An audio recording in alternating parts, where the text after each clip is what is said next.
Thiruvaniyoor global public സ്കൂളിലെ 15 വയസ്സുകാരൻ താമസിക്കുന്ന ചോയ്സ് ടവറിൽ നിന്നും താഴേക്ക് ചാടി ആത്മഹത്യ ചെയ്ത സംഭവം കഴിഞ്ഞ 2 ആഴ്ചയ്ക്ക് മുൻപ് മാധ്യമങ്ങളിലൊക്കെ വന്ന വാർത്തയാണ്.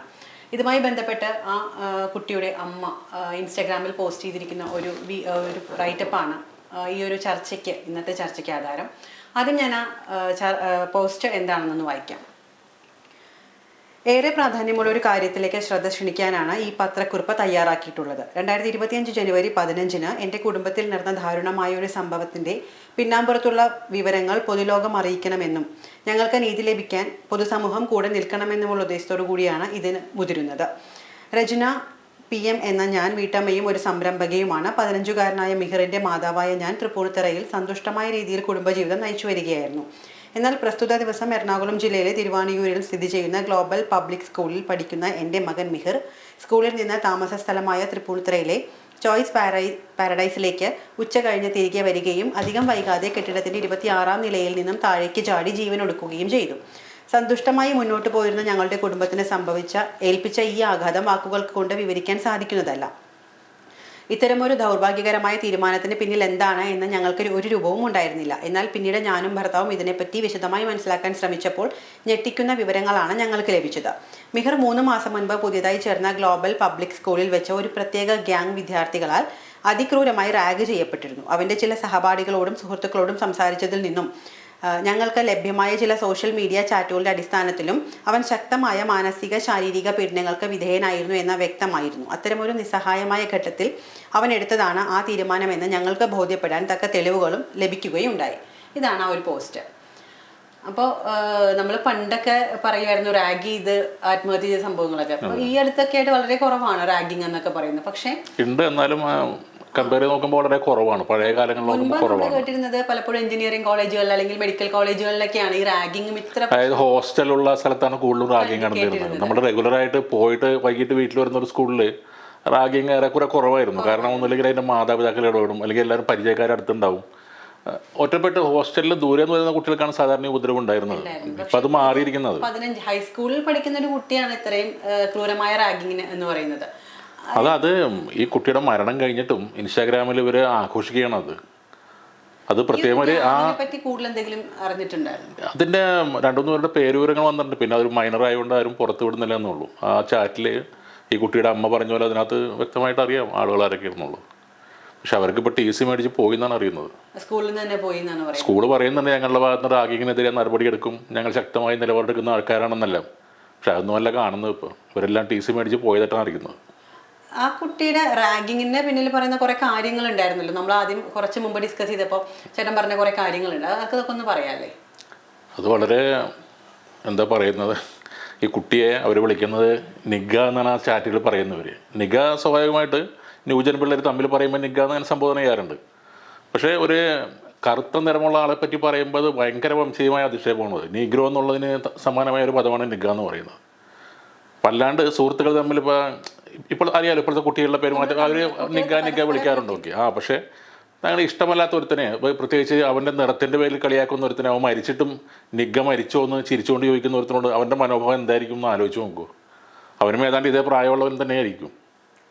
അപ്പം ആ രീതിയിലാണ് കാര്യം. റേസിസം ഭയങ്കരമായിട്ട് ആ സ്കൂളിലുണ്ട്. ഈ മുമ്പും ഇതുപോലെ തന്നെ ഒരു പാലക്കാട് ഒരു കുട്ടി അധ്യാപകർക്കെതിരെ ഭീഷണി മുഴക്കിയപ്പോൾ നമ്മൾ അവൻ്റെ ഭാഗത്തുനിന്ന് ചിന്തിക്കണമെന്ന് പറഞ്ഞ ആൾക്കാരാണ്. പക്ഷേ ഈ ഒരു 15 വയസ്സുള്ള കുട്ടികൾ ഇത്ര ക്രൂരമായിട്ട് ഒരാളുടെ മരണത്തെ പോലും ആഘോഷിക്കുന്നു എന്നൊക്കെ പറയുമ്പോൾ എന്തായിരിക്കും ഇനി അവര് വളർന്നു വരുമ്പോൾ എങ്ങനെയായിരിക്കും അവരെ നമുക്കൊന്ന് നേരെയാക്കി എടുക്കാൻ പറ്റുക? ഇപ്പം നമ്മൾ ഡിസ്കസ് ചെയ്തപ്പോൾ ചേട്ടൻ പറഞ്ഞതുപോലെ അവനെ ടോയ്ലറ്റിന്റെ ഒരു സീറ്റ് കവറിൽ നക്കിക്കുക എന്നുള്ളതൊക്കെ എനിക്ക് അത്ര ക്രൂരമായിട്ടാണ് ചെയ്തേക്കണമായിരുന്നു. പക്ഷേ ആ കുട്ടി എന്തോ മനസ്സിനെ അത് താങ്ങാൻ പറ്റാത്തതുകൊണ്ടായിരിക്കും അവൻ ആത്മഹത്യ അത്രയും ആ ഒരു സ്റ്റേജിൽ വന്നിട്ടുണ്ടാവും. 15 വയസ്സുള്ള കുട്ടിക്ക് താങ്ങാൻ പറ്റില്ലല്ലോ. അല്ലെങ്കിൽ ഇപ്പോൾ സ്വാഭാവികമായിട്ടുണ്ടാവുമ്പോൾ ആ കുട്ടി ഇതുപോലെ നമ്മൾ പലരും കാണുന്ന പോലെ ഒന്ന് നമ്മൾ ആരെങ്കിലും ചീത്ത പറഞ്ഞു അല്ലെങ്കിൽ റാഗ് ചെയ്ത് ക്രൂരമായിട്ട് ഉപദ്രവിച്ചാൽ ചിലപ്പോൾ ഒന്ന് പൊട്ടിത്തെറിക്കും. അതായിരിക്കും വീഡിയോ ആയിട്ട് നാളെ പരക്കാൻ പോണത്, ഒരു കുട്ടിയുടെ പരാക്രമം എന്നുകൊണ്ട്. അതിൻ്റെ പിന്നിലുള്ള കഥ ആരും ചോദിക്കുന്നില്ല. പക്ഷേ ഈ കുട്ടി അതല്ല, അവൻ ജീവിതം അവസാനിപ്പിക്കുകയത്. ചിലപ്പോൾ പലപ്പോഴും ഇപ്പം നമ്മൾ മറ്റൊരു ഭാഗം ചോദിക്കാം വീട്ടുകാർ എന്തുകൊണ്ട് ശ്രദ്ധിച്ചില്ലെന്ന്. പക്ഷേ ഒരുപക്ഷെ ഇവനിത് വീട്ടില് പറഞ്ഞിട്ടുണ്ടാവില്ല.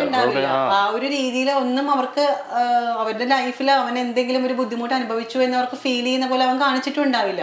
പല കുട്ടികളും അങ്ങനെ ആയിരിക്കുമല്ലോ, എല്ലാം ഉള്ളിൽ ഒതുക്കുന്ന കുറെ കുട്ടികൾ ഉണ്ടാവുമല്ലോ. സാധാരണ അങ്ങനെയുള്ള കുട്ടികൾ വീട്ടിൽ പറഞ്ഞില്ലെങ്കിലും അവൻ്റെ കൂട്ടുകാർ പറയാറുണ്ട്. സാധാരണ വീട്ടുകാരായിട്ടൊരു കണക്ഷൻ ഉണ്ടെങ്കിൽ അവർ പറയാറുണ്ട്. ഇതിൽ ഈ കുട്ടിയുടെ ഫ്രണ്ട്സ് എന്തെങ്കിലുമൊക്കെ അത് പറഞ്ഞിട്ടുണ്ടല്ലോ. അവർ പറഞ്ഞിട്ടുണ്ട്. അത് കഴിഞ്ഞിട്ട് ഈ കുട്ടിയുടെ അമ്മ അവർ പറഞ്ഞിട്ടുണ്ട് ഇങ്ങനെ ആൾക്കാർ ഉപദ്രവിച്ചിരുന്നു.